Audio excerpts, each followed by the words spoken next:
देखिए, एक मैं कह सकता हूँ कि जितना प्रतिशत एमओयू की पालना या इम्प्लीमेंटेशन जिसे अपन कहते हैं कि जो धरातल पे आ गए, ग्राउंड पे आ गए, वो हमारी निश्चित रूप से इस बार कोशिश रहेगी कि वो प्रतिशत अधिक होगा, नंबर 1। नंबर 2, इस बार हमने ऐसी व्यवस्था की है अलग अलग लेवल्स पे कि इन एमओयूज की सतत समीक्षा हो। राजस्थान में निवेश को बढ़ाने के लिए राजस्थान सरकार अपने पहले ही साल में सबमिट कराने जा रही है। नाम रखा गया है राइजिंग राजस्थान, और इस पर मेरे साथ बात करने के लिए principal secretary industries Ajitabh Sharma ji मौजूद हैं।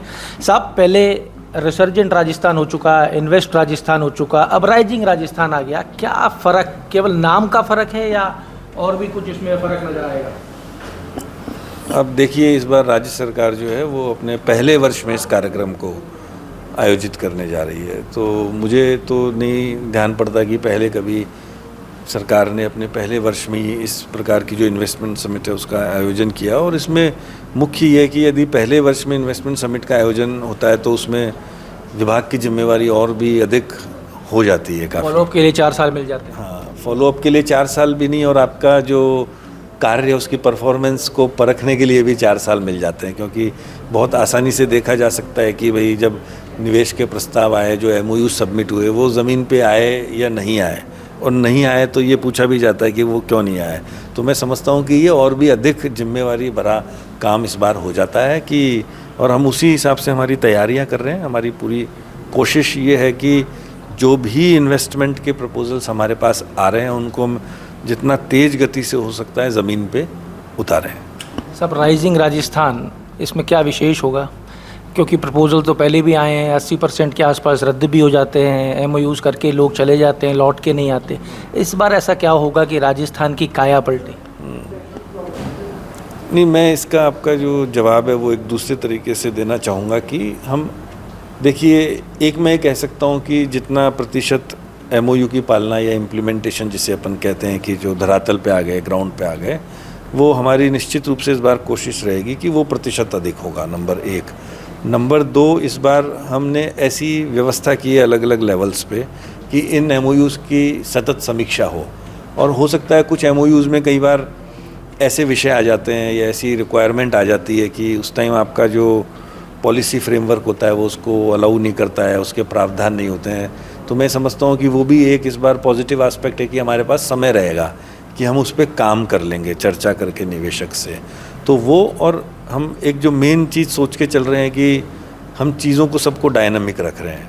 अगर नीतियों में कोई संशोधन की आवश्यकता है, नीतियों में किसी प्रकार के प्रारूप को उसको बदला जाना है, कुछ अगर जो इंसेंटिव्स हैं फिस्कल हो, नॉन फिस्कल हो, वो किसी अलग तरीके से उनको दिया जाना है, तो अगर हम फ्लेक्सिबल हैं तो निश्चित रूप से मैं समझता हूँ कि निवेशक को इस बार अधिक सुविधा मिलेगी। तो क्या इस बार 4 साल का जो समय आपके पास फॉलोअप के लिए होगा, उसके अंदर ज़मीन के ऊपर नज़र आने लगेगा कि राजस्थान के अंदर कुछ हुआ है या फाइल में ही रह जाएगा?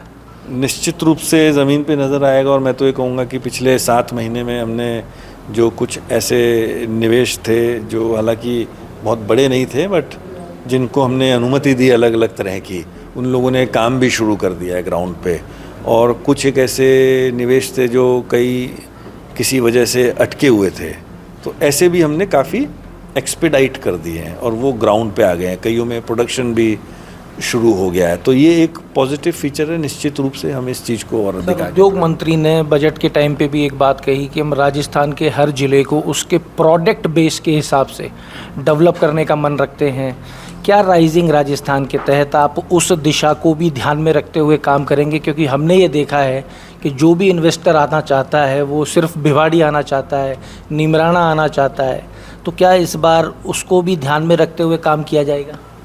उसके ऊपर मैं आपको ये बताना चाहूँगा कि एक तो जो 1 डिस्ट्रिक्ट 1 प्रोडक्ट स्कीम है, कुछ राज्यों में बहुत ही उत्कृष्ट कार्य हुआ है।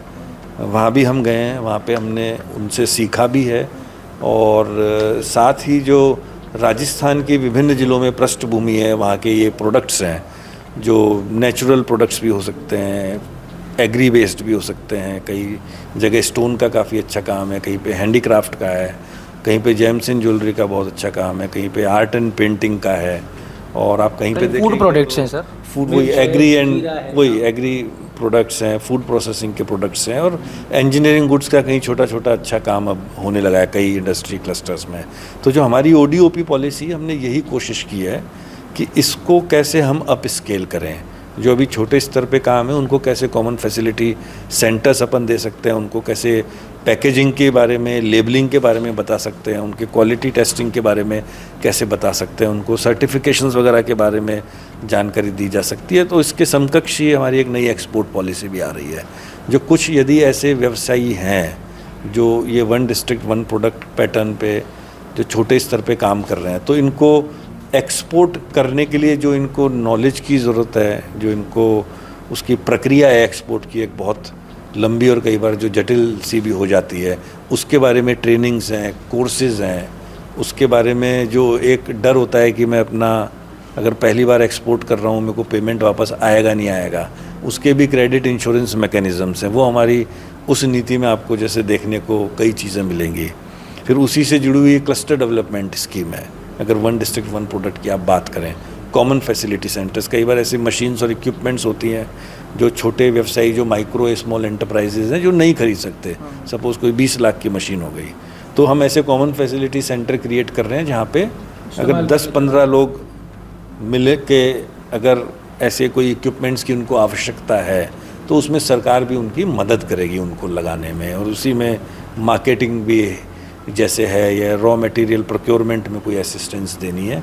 तो ये सब चीज़ें इन नई नीतियों में हमारी आ रही हैं। अब ये तो हो गई नीतियाँ, अब ये नीतियाँ इन्वेस्टर तक कैसे पहुँचेंगी, इसके लिए आप क्या कर रहे हो? अब नीतियाँ इन्वेस्टर तक कैसे पहुँचेगी, तो उसके लिए तो एक तो सबसे बड़ा तो ये इन्वेस्टर समिट है। आप जितनी बात कर सकते हो, मीडिया है, आप जितनी बात को आगे पहुँचा सकते हो, उनके जानकारी में आए, हमें आगे होकर के आगे जाकर के उनको बताना पड़ेगा, ये प्रावधान है। फिर एक जो सबसे बड़ी चीज़ है कि आपको विश्वास उनमें पैदा करना पड़ेगा, ट्रस्ट डेवलप करना पड़ेगा कि जो हम पॉलिसीज़ हमारी आ रही है उसमें वास्तविकता में उनको ये लाभ मिल जाएगा समय रहते।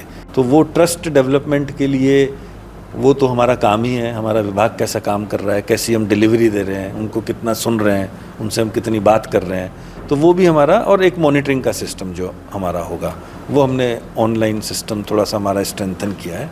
तो इन सब चीज़ों का कॉम्बिनेशन है जिससे ट्रस्ट क्रिएट होगा, और फिर बाय वर्ड ऑफ माउथ भी एक publicity with in industry groups होती है, जो मैं समझता हूँ कि एक पॉजिटिव माहौल राजस्थान का पूरे देश में बना है औद्योगिक विकास को और निवेश को लेकर के। साहब, एक आखिरी सवाल ये है कि इस राइजिंग राजस्थान से राजस्थान के आम जन को आपको क्या लगता है कि क्या फ़ायदा मिल जाएगा या क्या बेनिफिट होगा? देखिए, अब बेनिफिट टेंजिबल इंटेंजिबल हर दोनों तरह के होते हैं। कुछ होते हैं जो आपको सीधे दिखते हैं कि ये लाभ मिल गया, तो किसी घर के व्यक्ति को रोज़गार मिल गया तो वो सीधा लाभ है और निश्चित रूप से रोज़गार लोगों को मिलेगा। कुछ टेंजिबल में भी कुछ डायरेक्ट बेनिफिट है, जैसे एम्प्लॉयमेंट मिल गया, कुछ इनडायरेक्ट बेनिफिट्स हैं। अगर कहीं पे कोई औद्योगिक निवेश होता है, बिजनेस एक्टिविटीज़ बढ़ती हैं, तो जो उससे रिलेटेड एंसिलरी सर्विसेज हैं जो इनडायरेक्टली कनेक्टेड हैं, उसकी भी ग्रोथ होती है, तो वो एक इनडायरेक्ट बेनिफिट होता है लोगों को। फिर कुछ इनटेंजिबल बेनिफिट्स भी होते हैं। एक जैसे मैं आपको उदाहरण दूंगा कि जैसे कल ही जो विप्रो का कार्यक्रम था, तो जो बगरू क्षेत्र में पड़ता है, तो वहाँ एक ये बात आई थी, वहाँ के जनप्रतिनिधि थे, वो कह रहे थे कि साहब जब इतनी बड़ी बड़ी इंडस्ट्री लग गई यहाँ पे, तो इनके देख के वहाँ के बच्चों को ये लगता है कि इसमें काम कर सकते हैं, तो वो चीज़ें एक्सप्लोर करते हैं, पता करते हैं। फिर उनको ये पता लगता है कि इसके लिए हमें ये करना चाहिए, तो चाहे वो स्किलिंग का कोर्स करें, तो उनको एक दिशा मिलती है। ये इंटेंजिबल बेनिफिट है, और उनको दिशा मिलती है तो वो ज़रूरी नहीं है वहीं उसी इंडस्ट्री में जाके काम कर रहा है, बट अगर उसको एक लाइन या डायरेक्शन मिल गई, 5 लोगों से बात करके, कुछ चीज़ देख के वो बाहर जाके अपना कुछ प्रयास करेगा, तो ये भी ऐसे लाभ हैं। क्योंकि ये पूरा इकोसिस्टम है प्रॉस्पेरिटी का जो क्रिएट होता है इंडस्ट्रियलाइजेशन से और इकोनॉमिक ग्रोथ से, तो हम समझते हैं इसका निश्चित रूप से लाभ होगा। और आप देखें, मैं तो बाड़मेर कलेक्टर रहा हूँ किसी समय जब वहाँ कुछ भी नहीं था, और आप आज जाएँ वहाँ, पृष्ठभूमि मतलब कंप्लीटली चेंज हो चुकी है वहाँ की। तो आपके ऊपर एक बड़ी जिम्मेवारी है, सब राजस्थान की जनता देख रही है, फिर आपकी तरफ राजस्थान सफल होना चाहिए। निश्चित रूप से सफल होगा, सब मिलके काम करेंगे हम तो। तो राइजिंग राजस्थान एक बड़ी जिम्मेवारी बन जाती है राजस्थान सरकार के कंधों पे, और 4 साल का मॉनिटरिंग का समय मिल जाएगा कि जब कोई इन्वेस्टर आएगा, जो वादे किए जाएंगे सरकार की तरफ से, 4 साल उनकी मॉनिटरिंग की जा सकेगी। ये कहना है प्रिंसिपल सेक्रेटरी इंडस्ट्रीज़ का। अगर आप ये वीडियो YouTube पर देख रहे हैं तो हमारे चैनल को सब्सक्राइब करें और बेल आइकन को दबाना ना भूलें। अगर आप Facebook पर ये वीडियो देख रहे हैं तो हमारे पेज को लाइक करें।